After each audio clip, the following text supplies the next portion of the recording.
Welcome back to LimQ Plus, everyone. On this channel, I'm 100%ing Breath of the Wild by a bit every day until the sequel Tears of the Kingdom comes out, which is today in 77 days. I've actually now opened up the official 100% speedrun route notes on my other screen, so I shouldn't get lost as much anymore. However, oh, this is actually a really beautiful shot, damn. I have realized that these next Korok seeds, a lot of them I have already obtained, so I'm probably going to be flying past some Korok seeds that I already have, but just making sure that I actually have obtained them. Now, what I want to talk about today is something that more and more now comes up on my stream as Tears of the Kingdom is coming closer and closer, which is whether I'm gonna stream Tears of the Kingdom or not and how I'm gonna do it.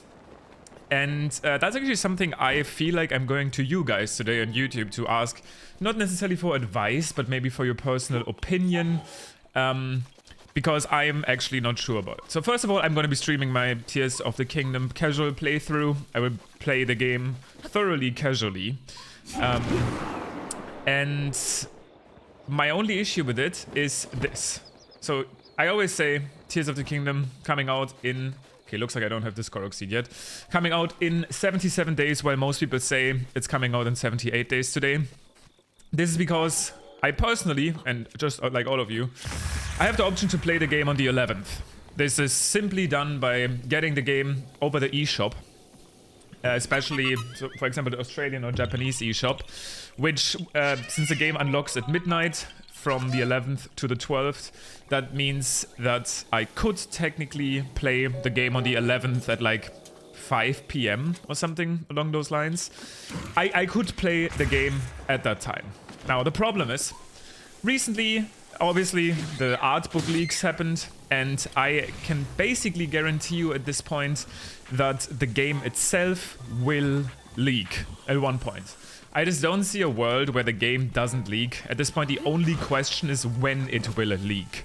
How does this happen? Let's say the physical copies somehow surface early, somebody gets their hands on the game early, maybe has a homebrewed Switch and can literally distribute the leaked version of the game. Who knows? At this point, the question is really, when will this happen? Now, this also happened when Age of Calamity came out. If you guys remember, Age of Calamity, I think, came out in 2021 in the winter. And it leaked a little bit early, and some people were streaming it on Twitch, the leaked version. They obviously immediately got banned for copyright reasons. Now, the problem is, one of my friends, Linkus7, a fellow Zelda speedrunner and streamer, did what I just talked about. They got Age of Calamity early through the Japanese eShop. And as soon as the game was officially out in Japan, they streamed it on their Twitch account. And they got banned. We never really know why this happened. The running theory is that Twitch had some system in place. Also, I have this Korok already. This can usually be really hard to find, so I'll make sure to just skip it. I think Twitch had some system in place where essentially if they realize somebody's streaming Age of Calamity, they would take down the stream immediately to make sure to protect themselves from broadcasting leaked content. And a lot of other streamers that streamed the game earlier like this, even officially, like people that lived in Australia and just played the game since it was officially out, got banned. So this was likely a mistake, but they got banned. I think they got unbanned the next day, even though the ban was supposed to only last for 3 days. But now I'm afraid that this will happen for Tears of the Kingdom too. So I basically have two options when it comes to the Tears of the Kingdom release, and I'm personally not sure what I want to do. Option one is to... Well, actually, I guess I have three options. Option one would be to get the game through the Japanese eShop, play it as soon as it is available for me sometime in the late afternoon on the 11th, stream it immediately, and hope that I don't get banned, because the system might be in place again. The problem is, as a full-time content creator, getting banned at the release of the arguably most important game ever for me and my channel would be absolutely devastating. So it would be a huge risk. The upsides for doing this is that I would be able to immediately go out and test if some of the glitches are patched. I would love to get a shield as soon as possible and see if shield clipping or like skew clipping is still possible. Now, that is actually not as much of an upside, because obviously I'm not going to be using glitches in my first casual playthrough. I would just like to test them out. That would be cool. Now, the thing is, since the game will likely leak, I'm assuming that this information will come out much earlier. There's going to be some speedrunner that probably gets their hands on a leaked copy and will test these things anyway, so this might actually not be exciting at all. At the time the game becomes available, this might already be known. Now, option number 2 is to wait until the game comes out in Japan, for example, and then wait a little bit more until other content creators start streaming the game, and then potentially see if they get banned or not. That's obviously kind of like the safe approach that I could do. The only downside for this is obviously, again, I wouldn't be able to be one of the first people to test things like glitches and stuff, but I am fairly sure that this will be already publicly known information by the time the game comes out. And then option number 3 is to just play it super safe, get an early nights of sleep in on the 11th, and then stream the game all of the 12th. That is currently what I am mostly favoring. Simply for 2 reasons. Number 1, I won't get banned, which is pretty good. I would like to not get banned on Twitch. I really enjoy streaming. I will be streaming later today. I got a all quests run going right now. That is 1.5 minutes ahead, but still has some potential to get sub 9 hours. And number 2, some people will have already seen the early game of Tears of the Kingdom and are maybe more likely to be interested in watching me stream those parts. I'm absolutely aware that most people do not want to watch Tears of the Kingdom streams at the start, because they obviously want to experience the games themselves, which is why I will also, I will be uploading my playthrough to a VODs channel. I have made a Limcube VODs channel. You can technically find it on YouTube right now. There's no videos on it. I will start, oh yeah, sometimes when you try to wind bomb over Koroks, it just doesn't let you. I will start uploading to that channel in April, because in April, and I talked about this before, I'm starting a Tears of the Kingdom, I wish, a Breath of the Wild glitchless casual playthrough. This is something I haven't done since I first played the game. I'm gonna be watching all cutscenes, reading all dialogue and item boxes, and not use any glitches, and try to see how far I can get in master mode.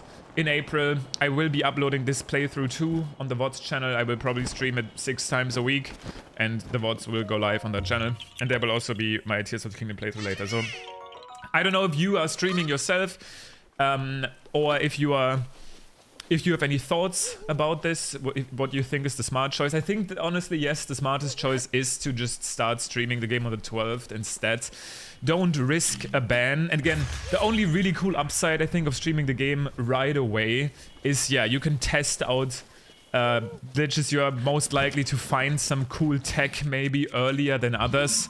I think a lot of people would still be interested in watching a speedrunner or a very experienced player play through Tears of the Kingdom at first.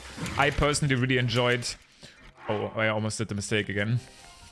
I really enjoyed watching really experienced Souls players play Elden Ring for the first time. It just, you know, I think I enjoy watching people's true casual playthrough later on, but it's cool to get to look at someone that has experience. So yeah, I don't really know what to do. I've been thinking about this more and more as the game comes closer and closer. I don't know if any of you have any thoughts, but as you know, this channel is mainly used for me to rant. So that's exactly what I wanted to do, because this topic has simply been on my mind. Now, I will be going over to this next Korok seed at a tree here before I end today's episode, because usually what the 100% route would do at this point is it would go towards the letter quest, the love letter quest, which thankfully in this playthrough we won't have to do, since it doesn't add to our 100% map completion. I do have to do that in the all quest speedrun every single time, and it's never a fun quest. But since I'm going to be able to skip that here, I can instead just go to a different location. But actually, let me see. Do I have the other Korok seeds? I need to quickly see this. Do I have the other Korok seeds in that area, though? Like over here. I don't. Wait, actually, I can't tell. No, this is the one on the stone platform. I also don't have these bridge locations. Okay, I do have to go there anyway, but again, I'll do that tomorrow. I just want to try and make it to this tree. Now, the problem is, as always, wind bombing becomes a lot harder if you don't have access to your minimap. Can't really see what directions are safe and which ones are not. But as long as you are in the air, you'll be able to do some mid-air wind bombs relatively easily, I say, as I immediately miss one. That's fine. At this point, we can walk on water, get a simple cryo block going, and make our way there. The Korok seed I'm planning on getting is the one on this big tree over there. Now, let me see if I can showcase it to you here. You see, this sort of angle with the wind bomb is always very difficult. The corner is going to hit me here, and maybe I'll get a really fast angle. This is called an ordinal wind bomb. But if I was aiming like a little bit more left, I would have just failed it. If you have the minimap available and you can see the cardinal directions, this is something that happens a lot less. But yeah, I don't, because we're going for the gameplay only look, no HUD in this playthrough. But this is the Korok I was talking about. We are very close to the officially last quarter of this run. 73.61%. Actually, I would like to get this letter quest stuff done real quick. Usually we would be getting this Korok seed and then go over to the letter quest. So I actually kind of want to make it... I want to make it past that point real quick. Because that section is pretty confusing. Also, it has been raining a ton in these playthroughs. I'm going back to my recordings for this channel, and every single one has like this gray filter over it, it looks like. Which is literally just because I've been in Farron in this playthrough recently, and like every single... every other part of these recordings has been raining. It has been raining an insane amount. At the end of the day, we are playing Breath of the Wild, so it's not like this is news to us. But I've noticed that specifically often recently. Okay, so there's a Hinox down there, and then I think we are looking for... Okay, so this Korok I've already obtained. Perfect. There should be another one over there. Okay, so I have the one in the well. Oh, I just need this basketball one. Okay. Rivali's gale is now ready. Thank you, Rivali. People get confused sometimes what a basketball Korok is supposed to be. But I think once you see it, you know what I mean.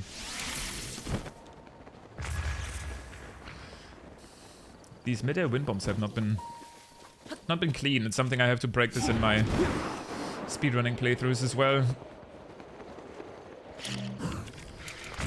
Since there's so many different wind bombs in this game, it can be easy to mix up timings. But this is obviously what I mean with basketball.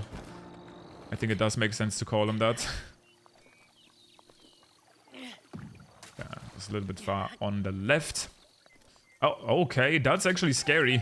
That almost looked like stick drift, which I hope I don't have on this controller. I've been using this controller for like maybe 2 weeks. I made a video complaining about how easy it is to get stick drift on your controller, so hopefully that's not the case.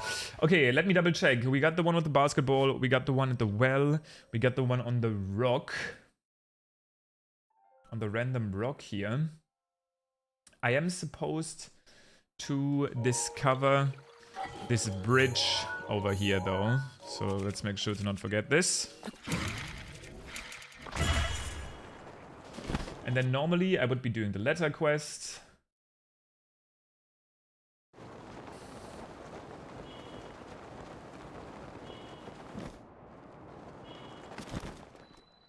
Oh, right. I now remember this next part of the run. So normally I would be doing the letter quest here with the letter. Go all the way over here, which is where the letter quest ends. And then get the Korok from this tree. There's a random Korok hanging there. So let me sure to go over there and then end today's recording. This has turned into a little bit of a let's play towards the end here, but I do want to make sure that I am starting to pay more attention about what Koroks I'm actually getting, just because it's gonna take a long time once I'm done going through the official route. I'll probably be missing like 30 Koroks or so. Finding out which Koroks those are is gonna take a long time. That's probably something I'm gonna be doing outside of the recordings. I'll make like a list of what Korok seeds I still have to get, because that's not really something that's fun to watch, and it would take too much concentration for me to be able to talk about other topics, which is what I really enjoy about this channel. So let me go to this Korok here with the Acorn. I'll get that one, and then I know exactly what to continue tomorrow. The next part I'm pretty familiar with. So it looks like we're going to be pretty close to 74%. Might even reach 75 tomorrow. This is the Korok I was talking about. Boom.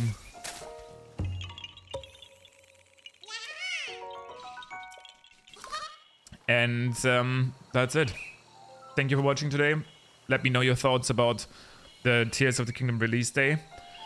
What do you think is a smart move? What do you want me to do? Do you really want to see me play the game right away? Would you rather want me to